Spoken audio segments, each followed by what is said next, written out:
Welcome, listeners. We have been studying third chapter of Bhagavad Gita, Karma Yoga. In the previous episode, we have covered up to 30th sloka.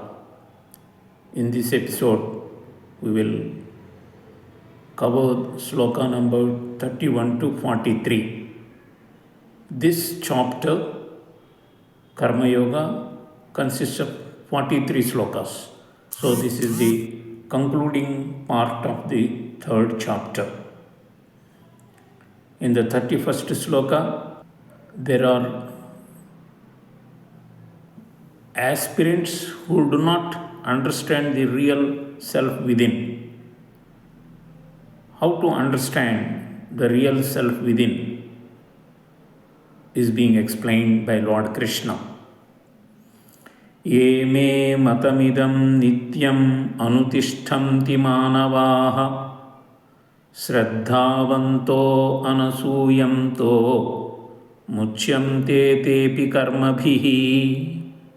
ये मे matamidam. Ye means those. Matamidam, my teaching. Ye me matamidam. Those Nityam anutishtanti. Anutishtanti means practicing. Nityam means constantly. Those who follow the teaching of mine, manavaha, human beings, Shraddhavantaha anasuyantaha. Shraddhavantaha means full of faith. Anasuyantaha means without making unnecessary objections. Certain people have a tendency to raise unnecessary objections. The follower of Lord Krishna should be anasuyantaha, without cavil, without making unnecessary objections or detracting the words of Lord Krishna. Muchyamte tepi karmabhihi. Muchyamte means or freed. Api karmabhihi, from actions. Means those who ever follow the teaching of mine with full of shraddha and free from cavil, they are also released from actions. Ye me matamidam nityam anutishtanti manavaha. Nityam, constant. Anutishtanti, following. With shraddha, full of faith. Anasuyanto, not making unnecessary objections. So, those people, they are also released from these actions. In the 30th sloka, the way of spiritual aspirant is explained. Now in this sloka, there are certain aspirants who do not understand the real self within. How about them? That is answered in this 31st sloka. What happens to the callous persons? That is, their position is explained in the 32nd sloka. Ye tve tadabhyasuyanto nanutishtanti me matam sarvajnana vimudamstan vidhi nashtana chetasaha. Tve means 2 plus a, tve. Those, a tve, those, abhyasuyanto, finding fault where there is none, or decrying, etat, this instruction of mine, nanutishtanti, they find objections in implementing the guidelines given, and on the other hand, they do not follow it. Follow me matam, my teaching, Sarvajnana vimudhan, deluded by all knowledge. Achetasaha, devoid of discrimination. Nashtan, go to ruin. They will go to ruin who do not follow this guidelines given by me. Etve tadabhyasuyamto nanutishtanti me matam sarvajnana vimudham stan vidhi nashtan achetasa. Means those who find fault where there is none, who do not follow my teaching, who are deluded by all sorts of knowledge, and who are lack of discrimination. Know them, they will be ruined. So, a caution is also given in this 32nd sloka. In 33rd sloka, spiritual practices of enlightened and the ignorant are classified. They depend, their behavior, attitude depends as per their dispositions. Sadrusyam cheshtate swasyaha prakrutir jnanavanapi prakrutim yanti bhutani nigrahah kim karishyati. Swasyaha prakrute. Prakriti means nature. Swasyaha means of his own nature. Prakrutim yanti bhutani. Beings follow their inner nature. Sadrusyam cheshtate swasyaha prakrutir jnanavanapi. Prakrutim yanti bhutani nigrahah kim karishyati. Nigraha means restraint. Kim karishyati, what will do? Means, even a wise man behaves in conformity with his own nature. Nature, as earlier explained, contains gunas, sattva, raja and tamo gunas. Beings follow their inner nature. What can restraint do? Means, our behavior depends upon our inner traits. And how to reform those traits already mentioned by Lord Krishna in the preceding slokas. In the 34th sloka, a clarification is provided here. Man is an embodiment of his own inner nature. If following one's nature is the proper way for salvation, then self-control and discipline become purposeless. The scriptural injunctions are unnecessary. For such objections, clarification is provided in the 34th sloka. Indriyasyendriyasyardhe ragadveshav vyavasthitau tayornavasamagachet tau hyasya paripanthinau. Paripanthinau means enemies. These are their enemies. Now vasamagachet, one should not come under their sway. Who are those enemies? Ragadvesha vyavasthitau, attachment and aversion. These are our enemies. Or attraction and repulsion of senses for their respective objects. They are sure to occur. One should not come under their domination. They are verily our enemies. So that's how we have to control our attraction and repulsions for the respective sense objects. How that control can be done, how that raga and dvesha are harmful and how they have to be controlled are given in the following slokas. Sreyan swadharmo vigunaha Paradharmat swanushtitat swadharme nidhanam shreyah paradharmo bhayavaha. Raga and dvesha cause harm. The evil ensuing from them is enunciated here in this sloka. The righteous war demanded Arjuna to fight against his revered grandfather and the great teacher Dronacharya. This he did not like.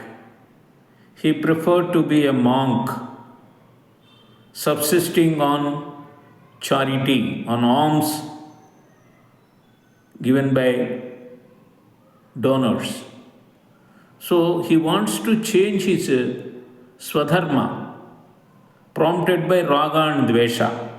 As a Kshatriya, he has to fight the battle for the righteous cause. But abandoning his duty, he wants to embrace monkhood. Abandoning one's duty and embracing means the duty of another is harmful. Arjuna was about to lose his consistency through change of dharma. So Lord Krishna cautions him this way: Sreyan swadharmo vigunaha paradharmat swanushthitat. One's own duty, though defective, vigunaha, defective. One's own duty, though defective, is superior to another's duty well performed. Sreyan swadharmo vigunaha paradharmat swanushtita. Swadharme nidhanam sreyaha. Nidhanam means death. Sreyaha, it is better. Death is better while engaged in one's own duty. Following another's duty is full of fear, is fraught with fear. Swadharme nidhanam sreya paradharmo bhayavaha. As a Kshatriya, you have to fight the battle to establish dharma, but you want to change your duty and you want to take paradharma, like going to sannyasasrama. That is fearful, that is more dangerous. So, not only advice, Lord Krishna is giving a caution to him. Arjuna now raises a question for further elucidation in the 36th sloka. Arjuna Uvacha. Uvacha means said. Arjuna, because he is questioning, he said Arjuna is seeking clarification from Lord Krishna. Athakena prayuktoyam papam charati purusha anichinnapi varshneya baladiva niyojitaha. Prayuktoyam means impelled. Athakena, by what? Impelled by what? Papam charati purushaha. Man, a human being, commits sin. Anichinnapi, even against his wish. Anichinnapi. Ichan means wish. Anichinnapi means against his own wish. He is committing sin. Impelled by what reason? Papam charati purushaha. Commits that sinful act. He questions. He seeks clarification from Lord Krishna. Lord Krishna is readily answers.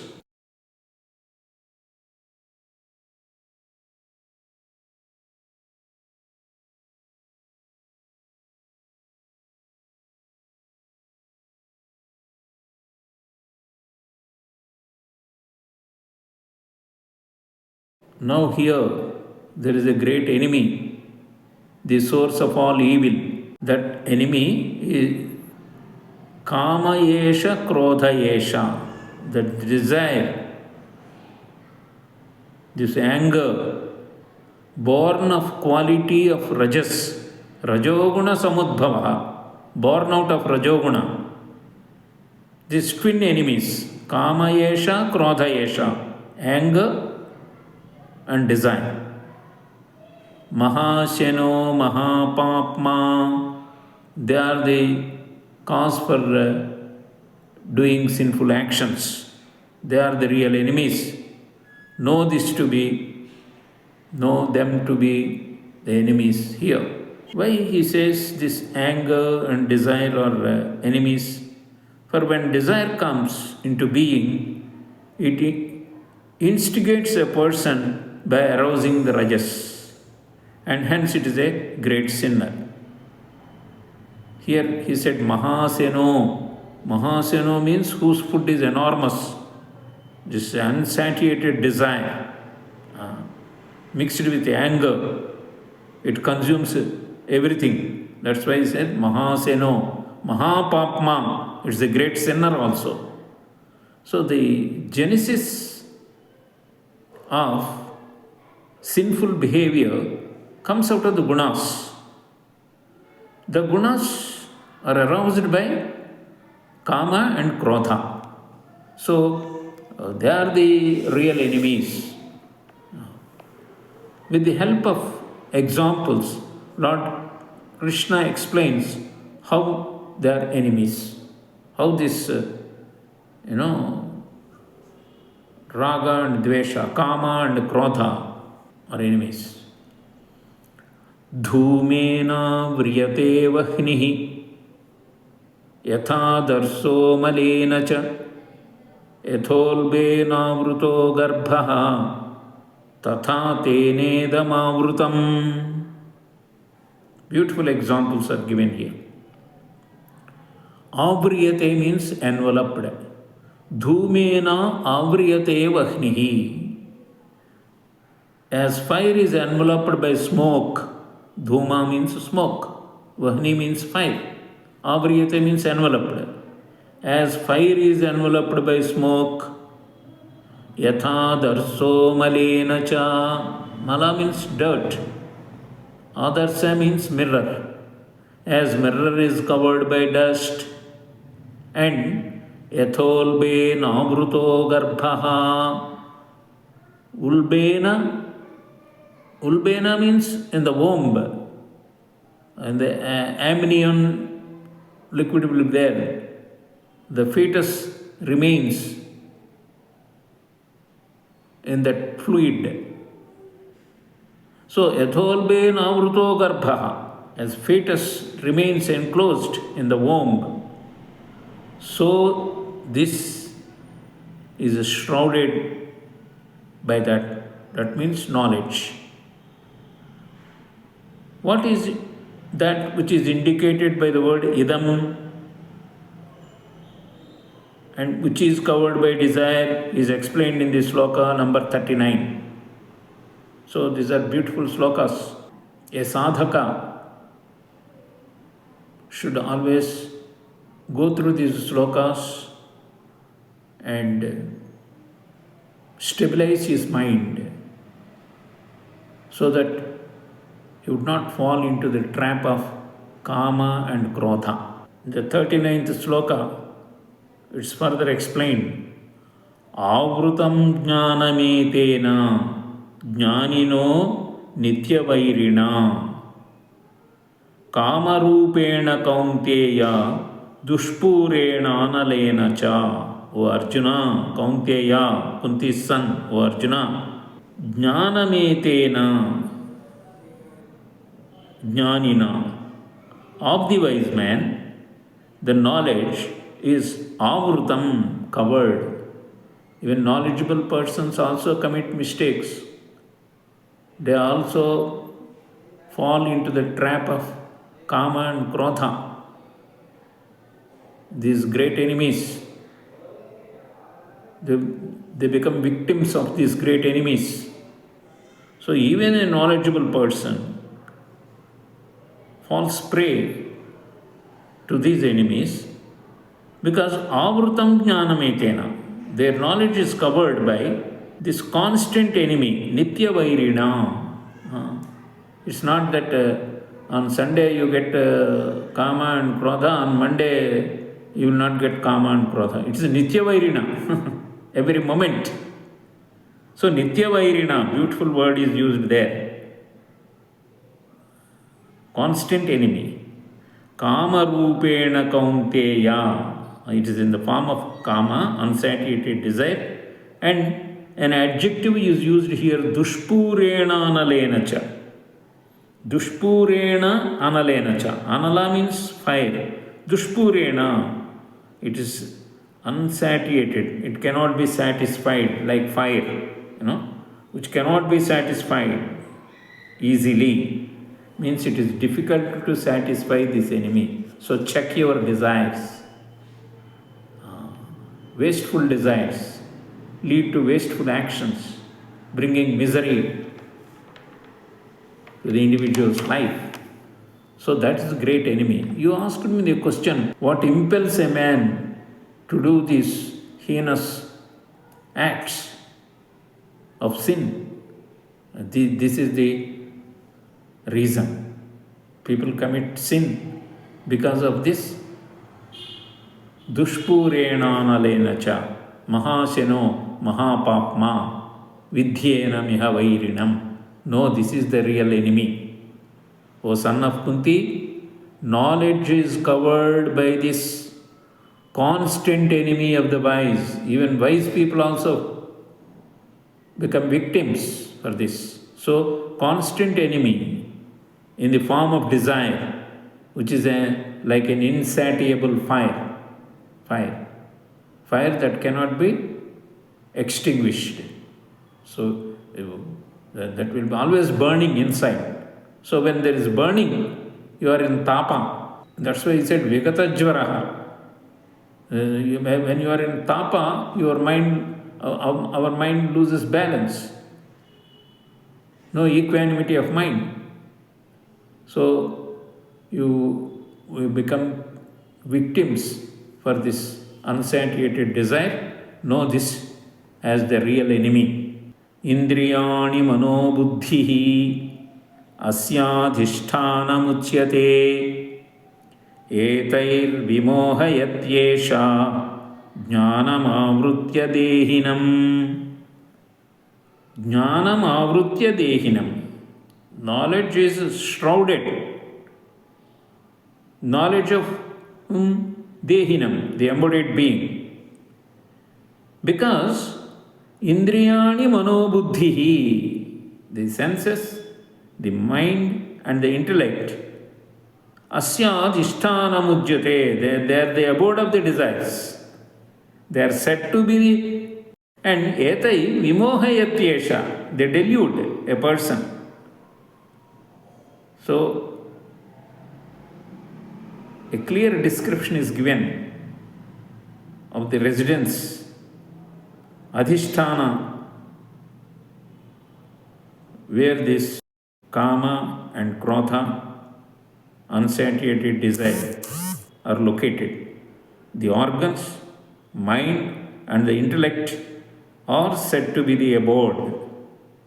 This desire deludes the dehinam, the embodied being, by veiling the knowledge, by covering the knowledge.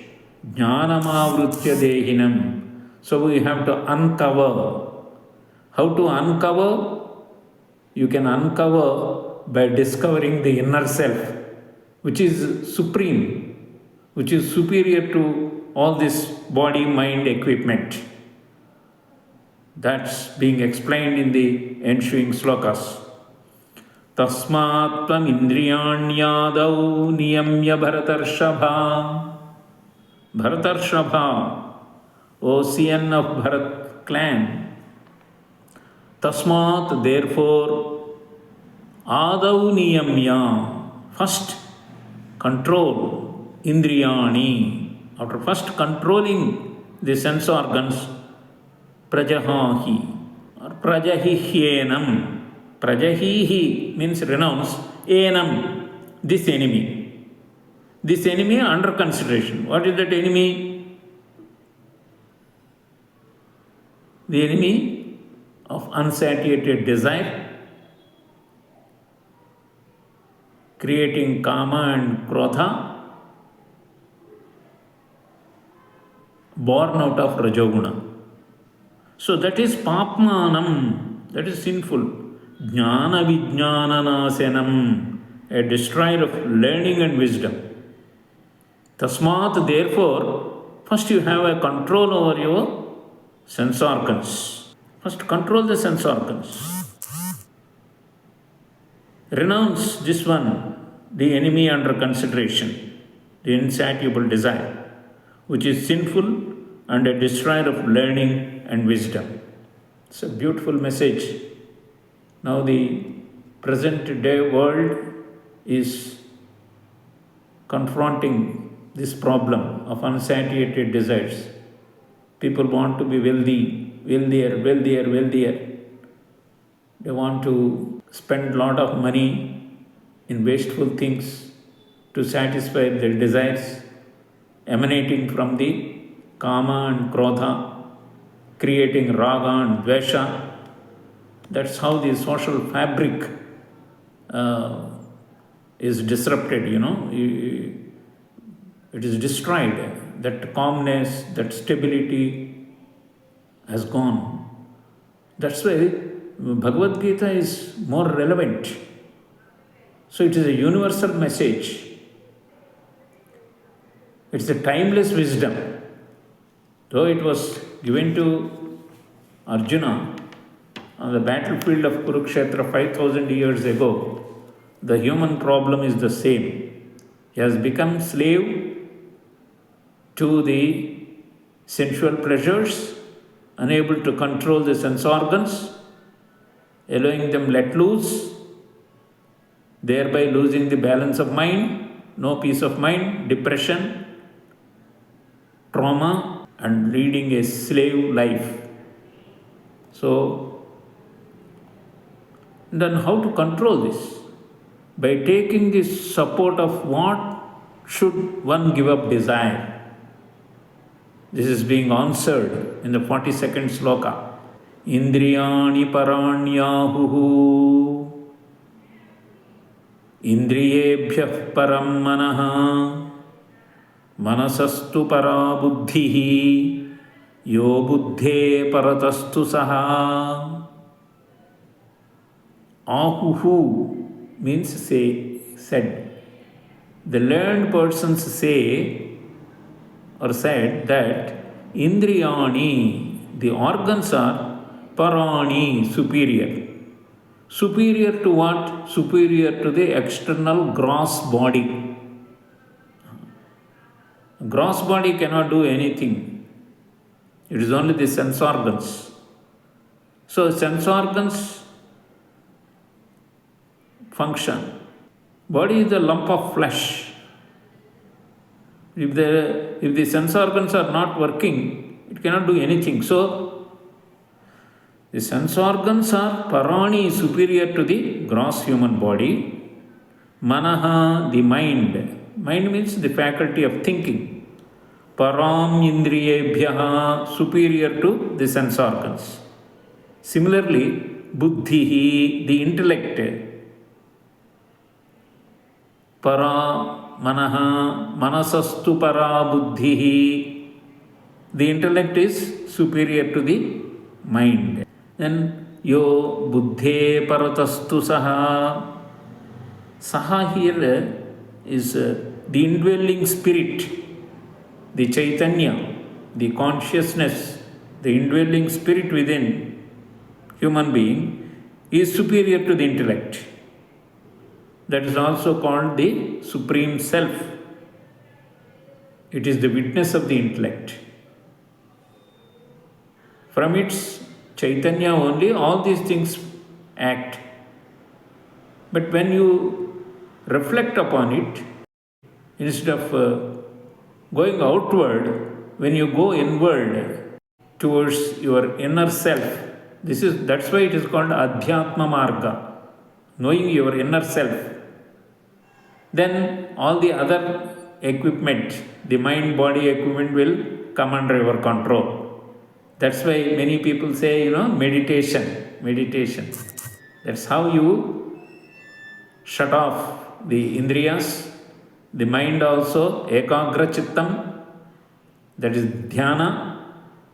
The mind is not vacillating, it is not oscillating. So concentrate, then you will find the inner happiness. This inner happiness is greater than the happiness derived by the sense organs by pursuing their sensual pleasures. That's our Vedic seers have given this this is an experiential knowledge.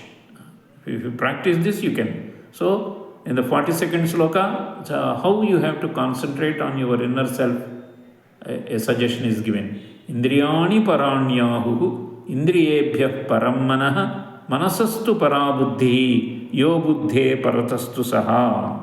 They say that the sense organs are the superior to the gross body, the mind is superior to the sense organs, the intellect is superior to the mind. However, the inner self is superior to the intellect. So please understand the inner self.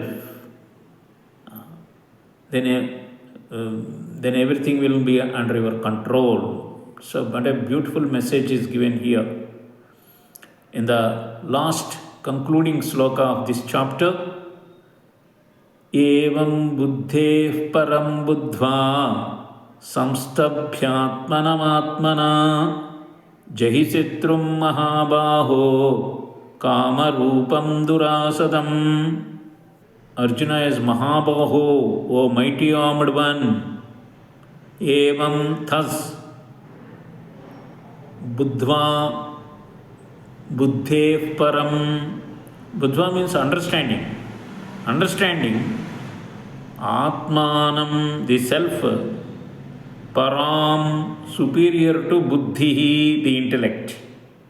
Samstabhya, this is very important word, Samstabhya, completely establishing yourself. Samstabhya means completely establishing yourself. Yourself in the self. Samstabhya atmanam atmanam. Jahisetrum. Now you asked that enemy, how it has to be destroyed. That enemy. Jahisetrum, vanquish the enemy. What is the nature of the enemy? Durasadam, which is difficult to subdue. Durasadam. And it is in the form of kamarupena, in the form of desire. So vanquish that great enemy in the form of desire by establishing yourself and the inner self, knowing that it is superior to the intellect. In the preceding sloka already is given, intellect is superior to the mind and mind is superior to the sense organs. So, it's a wonderful sloka. So, sadhakas who wants to, progress in the spiritual path, these slokas are, to be remembered on regular basis. Evam buddhe param buddhva samstabhyatmanamatmana jahisitrum mahabaho kamarupam durasadam. Establishing in spiritual absorption with the help of the mind, vanquish the enemy in the form of desire. In nutshell, this Karma Yoga, 3rd chapter, gives a message that whatever you may be doing, it does not really matter. As long as you are doing it with inner dedication and devotion, you can use action itself as a powerful means for a spiritual development. With this sloka, the 3rd chapter concludes. Bhagavad Gita is ever inspiring. An insight into this traditional knowledge will give us a lot of relief, peace, harmony, and to lead a comfortable life. This is very essential for the present day situations. So Aldous Huxley very beautifully remarked. Aldous Huxley is a great writer, and a philosopher. He said, the Gita is one of the clearest and most comprehensive summaries of the perennial philosophy ever to have been made. See how he is praising Bhagavad Gita. The Bhagavad Gita is perhaps the most systematic spiritual statement of the perennial philosophy. It is perennial philosophy. It lives forever. Perennial philosophy. It's a most systematic spiritual statement, he says, Aldous Huxley. So, thus we have completed the third chapter of Bhagavad Gita. In the next episode, we will commence the fourth chapter. Sarvam Sri Krishnarpanamastu. Swasti.